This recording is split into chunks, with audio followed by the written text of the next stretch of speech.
A mais exuberante entre as novelas O Bem Amado e O Espigão. Além de ser também uma das mais belas atrizes do Brasil nos anos 70, até desaparecer. Ela é Marta Anders, a mulher que desafiou Deus. Marta, por gentileza, teve aqui ontem a Marta. Vai, Marta. Ela fez um desafio. A Marta começou a contar a história. A Marta que trabalhou na novela O Espigão. Bem Amado, você falou, Marta? Bem Amado, Espigão. Bem Amado. Eu era a cantora da boate do hotel de Sucupira. Ah, é mesmo. A loura, sensual da novela, com muitos títulos de beleza. E a minha carreira artística estava com as portas abertas. Tudo bem, eu ia realizar o meu sonho de infância. Preste atenção na história da Marta, porque ela desafiou Deus. Veja o que aconteceu com ela. E vocês estão olhando para um milagre vivo. Porque era para eu estar morta desde a primeira semana de fevereiro de 1977. Eu te digo, Ratinho, eu conheci a fama, conheci a morte e depois desafiei Deus, se é que ele existia. E a coisa aconteceu assim, resumidamente, porque muitas coisas eu não posso revelar ainda. Eu estava no auge da minha carreira, namorando muito bem quem eu queria, porque já era separada do meu primeiro marido, com um filho pequeno, quando eu fiz a novela O Bem Amado, O Espigão, diversas peças de teatro, destaque de ouro do carnaval, 10 mais do Brasil.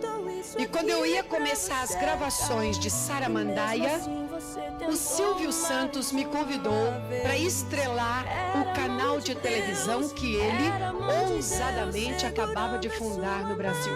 Ele saiu da Globo e fundou um canal de televisão competindo com a Rede Globo de televisão.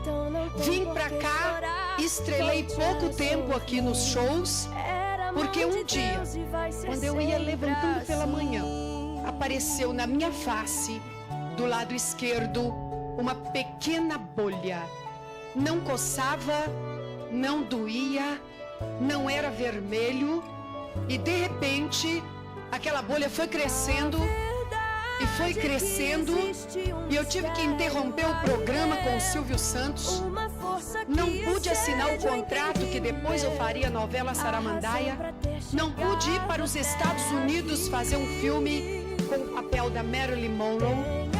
Eu não pude fazer mais nada, porque os médicos se colocaram à minha frente no Instituto de Hematologia do Rio de Janeiro e disseram que eu tinha 3 meses de vida. Eu estava com um câncer linfático começando no rosto. Esse tipo de câncer não perdoa, mata. Nem mesmo Jacqueline Kennedy conseguiu sobreviver a esse câncer.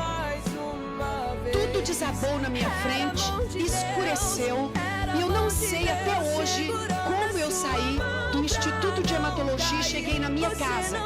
Porque naquele momento eu só queria uma coisa: abraçar o meu filho. O meu filho que já, de certa forma, não tinha pai e agora também ia ficar sem mãe.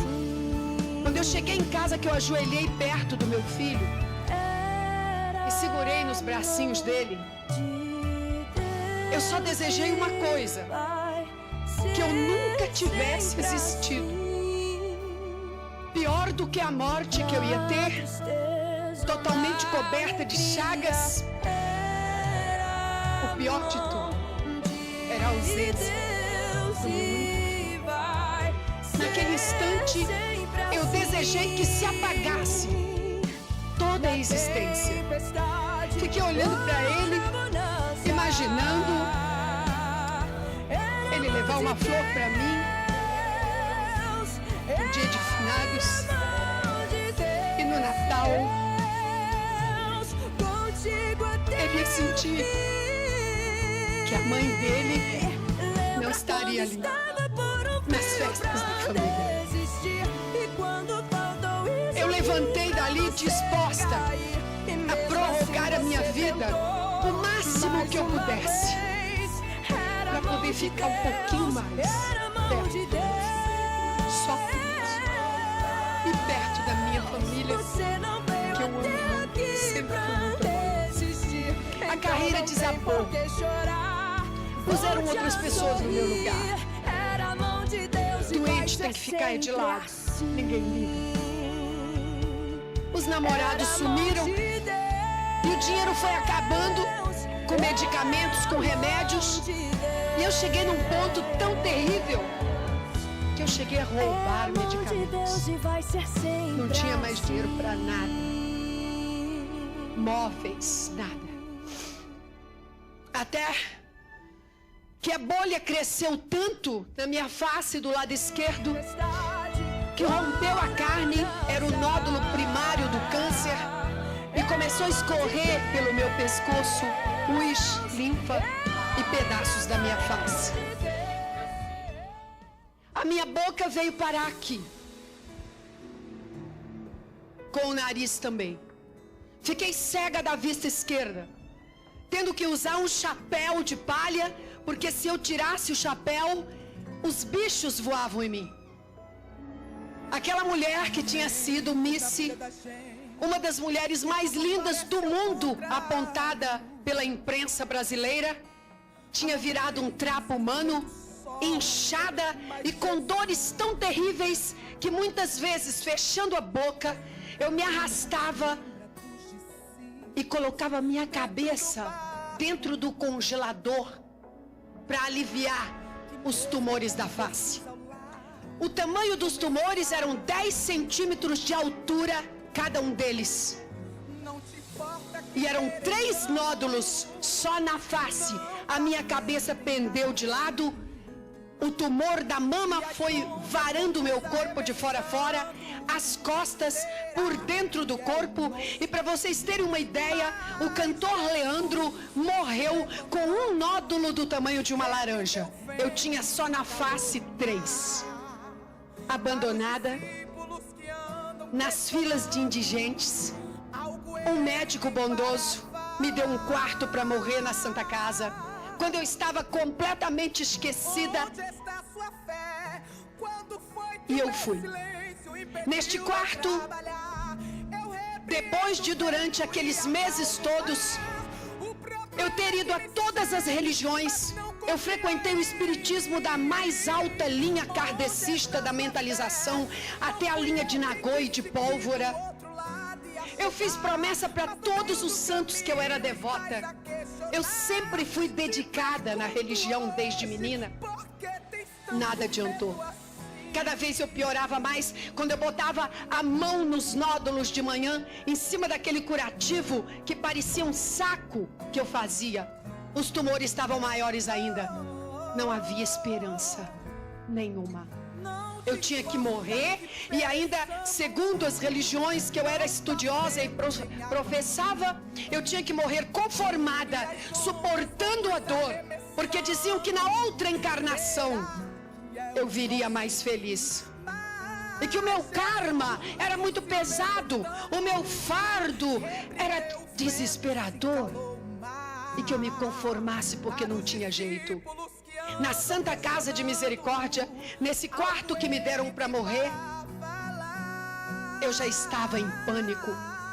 No maior desespero da minha vida, quando os médicos chegaram para me preparar para no outro dia me entubarem. Chamaram a minha mãe, que sofreu muito com isso. Mandaram ir ao Espírito Santo pegar a família para as despedidas. E foi quando eu resolvi escrever um bilhete de despedida para o meu único filho. E botei assim: querido filho, não venha mais vir me ver. Eu não sei se vou voltar a te ver algum dia. Mas eu só te peço uma coisa, meu filho. Não esqueça da mamãe. E seja honesto. Eu pedi para ele ser honesto. E não deixei que ele fosse me ver mais. Naquela noite, eu chorei tanto na Santa Casa. Os médicos não tinham mais coragem de olhar para mim. Mas eu chorei tanto, tanto. Porque o câncer mata com toda lucidez. E foi quando eu olhei pela janela do quarto, na véspera de ser entubada, um pedaço de céu entre o muro e a janela. E pela primeira vez eu não ajoelhei diante de uma imagem de santo. E pela primeira vez também eu não estava falando diante de um médium incorporado com um espírito de morto, ou com um guia, um avatar, uma entidade. Pela primeira vez eu olhei aquele céu e disse: Deus não existe. Se Deus existisse, por que eu estaria aqui sofrendo desse jeito? Vai ver que este universo todo é por acaso que existe. E se existe uma mente racional que criou o cosmos, será que ele me ouviria aqui na Santa Casa? Um micro-organismo aqui no planetinha Terra, o terceiro planeta de um sistema solar tão insignificante como o nosso. Mas com meu último fôlego eu vou morrer. Mas eu vou morrer sabendo se Deus existe ou não. E foi quando eu levantei a mão em direção àquele céu azul e gritei: Deus! Será que existe um Deus me ouvindo? Será que existe um Deus que criou as estrelas? Se existe Deus, eu te desafio. Me cura, Deus! Me cura! Mas tem que ser amanhã, viu? Porque se for depois da manhã, eu não acredito mais. É uma realidade que eu não posso. Naquela noite, me afastar. eu não sei que horas eu dormi. E não sei que horas eu fui impelida a sentar no leito da Santa Casa. E quando eu olhei em frente com este olho, porque este estava coberto com as ataduras que por aqui eu vi a altura dos tumores, 10 centímetros. Quando eu fui impelida que sentei, que olhei em frente, eu não estava mais na Santa Casa de Misericórdia. E a primeira coisa que eu pensei foi: que sonho lindo. Eu estava viajando pelo universo, pelo meio das estrelas do Deus que eu desafiei. Foi quando eu pensei: não é possível, isso é um sonho. Eu não tinha dor. A dor do câncer é a coisa mais terrível que existe. Dá vontade de gritar a ponto de explodir. Pois eu não tinha dor alguma. Sentia um bem-estar muito grande. Eu estava dentro de um compartimento sólido de alguma coisa muito grande que estava viajando bem longe da Terra. E alguma coisa me tocou, me traspassou, como uma mão invisível. Terceira, quarta vez eu percebi que alguém estava querendo falar comigo. Foi quando eu disse: Deus, é o Senhor? É o Senhor? Eu te desafiei. Então o Senhor existe?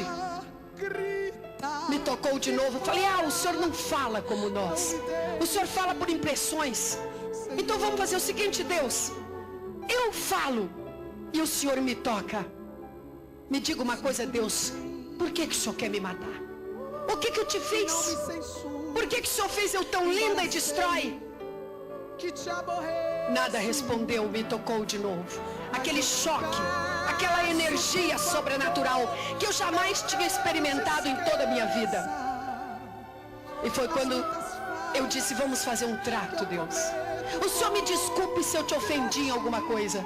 Agora, por favor, Deus, se o Senhor me curar e me devolver lá na terra, eu te prometo que eu vou te defender aonde quer que me chamarem e aonde quer que eu vá. Vou dedicar minha vida a te defender. Na mesma hora houve um estrondo, um estalo. Eu apareci sentada no leito da Santa Casa, com as pernas ainda balançando, e a enfermeira de plantão veio, abriu a porta, porque o estrondo foi audível em toda a enfermaria 11. E ela disse: Marta Anders, que estrondo foi esse? Eu disse: não sei. Encolhi de novo em cima da cama e disse: Deus, Deus, me faça dormir novamente. Deixa eu entrar nesse sonho e não acordar nunca mais. Eu não quero viver mais nem um dia de tanto sofrimento. E dormi, aquele sonho sem sonhos, aquele sonho da inexistência. Só que a triste realidade aconteceu logo depois. Eu ouvi o barulho da maçaneta da porta do quarto. Eram os médicos de rotina para me entubarem. E eu pensei: que coisa triste. Foi tudo um sonho. Que desespero, vou ter que enfrentar a morte. Sentei, estiquei o braço para que eles colocassem a agulha e eles não me tocaram. Esperei mais um pouquinho para eles amarrarem a borracha, não me tocaram. Quando eu abri este olho, os 4 jovens médicos acadêmicos tinham entrado dentro do quarto e como eles entraram, ficaram paralisados olhando para mim. Aí eu é que fiquei com medo e vim com a mão na face. O que será que aconteceu? Quando eu vim com a mão, como todas as manhãs, a mão traspassou os 10 centímetros. Tocou no nível da face. Eu tirei a mão, a atadura caiu no meu colo, o nariz e a boca no lugar e a atadura limpa pela primeira vez em quase 2 anos. Eu olhei a janela aberta da Santa Casa. Os primeiros raios de sol, havia uma espécie de gelatina sobre a minha vista. Eu fiz força a abrir e enxerguei o sol na mesma hora e todas as chagas haviam desaparecido. Ficou só fundo, a marca lá no fundo, aquele saco aonde aqueles monstros que agora já são considerados alienígenas, haviam sido tirados dali de dentro. E foi quando eu gritei: Deus existe.